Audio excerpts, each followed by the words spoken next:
आज थी 11वीं शरीफ और आज जाना था हम लोगों को अपनी अम्मी के घर, क्योंकि आज वहाँ था फातिहा। तो मैं बिल्कुल ही सुबह सुबह ही उठ गई थी और अबाद को उठाने लगी।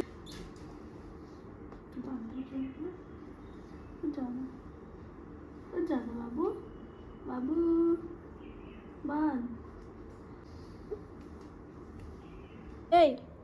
चलो घूमो, चलेंगे नानी के घर। नहीं जाओगे? चलो नानी के घर। तो नहीं बोल रहा तो उड़ गए। तो आते आते अम्मी के घर मेरा 8 बज गया था। तो जैसे ही मैं आई तो सबसे पहले मेरे लिए अम्मी नाश्ता रेडी कर दी। पूड़ी और चाय बनाई थी जो हमको बहुत पसंद है। मेरी और भी दोनों बहन आई हुई थी। मेरी अम्मी भी नाश्ता नहीं की थी तो वो मेरे साथ ही नाश्ता की और मेरी बाकी दोनों बहन नाश्ता कर ली थी।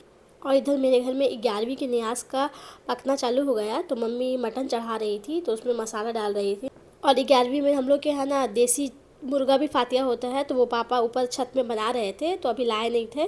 तो आएगा तो मैं आप लोग को दिखाऊंगी। तो ये मेरी मम्मी मटन चढ़ा दी और इधर मेरी सेकंड वाली बहन ना वो किचन को अच्छे से साफ़ कर दे रही थी। मैं जा रही हूँ अब नहाने, क्योंकि ना मेरे हाथ और पैर में थोड़ा रैशेस हो गए हैं।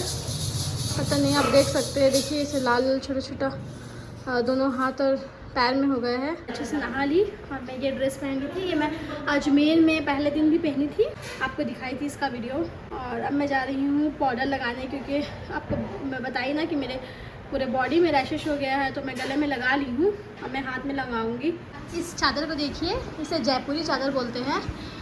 ये ना जमशेदपुर में एक बहुत बड़ी सेल लगी थी, जयपुर से बहुत सारा सामान सब आया हुआ था, तो उसमें ये चादर भी था जो हम अपनी अम्मी के लिए ले लिए थे। ये इसका पिल्लो कवर है। फिर अम्मी करने लगी ज़र्दा पुलाव की तैयारी। तो कैसे डायरेक्ट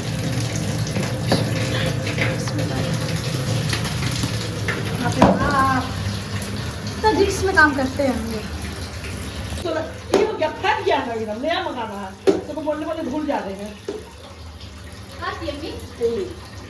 तो देखिए हम लोग का चिकन अच्छे से बन गया है। तो मेरे पापा अच्छे से धो दे रहे थे, क्योंकि अम्मी अकेले पूरा काम कर रही थी, तो पापा धो रहे थे अच्छे से। चिकन को साफ़ कर दिए। आप लोग सोच रहे होंगे मैं कोई काम नहीं की, तो मैं ये ड्राई फ्रूट्स कट कर दी थी, इतना मेरे लिए बहुत है।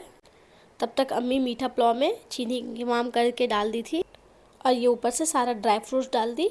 और जो छोटा वाला रसगुल्ला होता है ना, वो बाद में डाली, क्योंकि वो भूल गई थी, तो उसका वीडियो मैं नहीं ले सकी, पर बाद में डाल दी थी। और इधर देखिए मटन कितना ही लजीज दिख रहा है, क्योंकि ये रेडी हो चुका था। अब बनने का बारी था चिकन का। तो चिकन तो फाइनली धो के रखा हुआ था, अब अम्मी इसको चढ़ाएगी।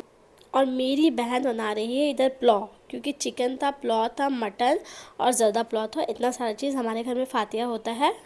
इधर अम्मी चिकन भी चढ़ा दी, प्याज वगैरह पूरा लाल कर दी थी। मेरी अम्मी किसी को भी पकाने नहीं देती है, वो खुद से पकाती है, इसलिए आप लोग ऐसा मत सोचिएगा कि हम लोग नहीं कुछ काम करते हैं। पुलाव ज़्यादा था तो उधर स्टोव में नहीं बन रहा था, तो यहाँ पर गैस चूल्हा और स्टोव को कनेक्ट करके यहाँ पर आप ही पुलाव चढ़ा दी, क्योंकि वहाँ पर जगह नहीं हो रहा था। सब कुछ आप ही अच्छे से कनेक्ट कर दी। अब पारी थी मेरी लाइटर मारने की। तो मैं बहुत डर डर करके लाइटर मार रही थी, क्योंकि कभी करी नहीं हुई सब काम। तो फाइनली जल गया था।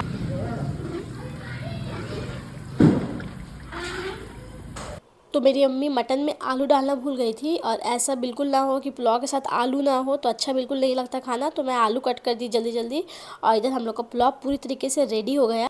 फिर मेरी अम्मी चेक की और फाइनल की, उसके बाद हो गया फातिया का टाइम। तो ये पापा फातिया करने लगे। बस इतना ही आइटम जो बना था, सारा कुछ फातिया हो गया।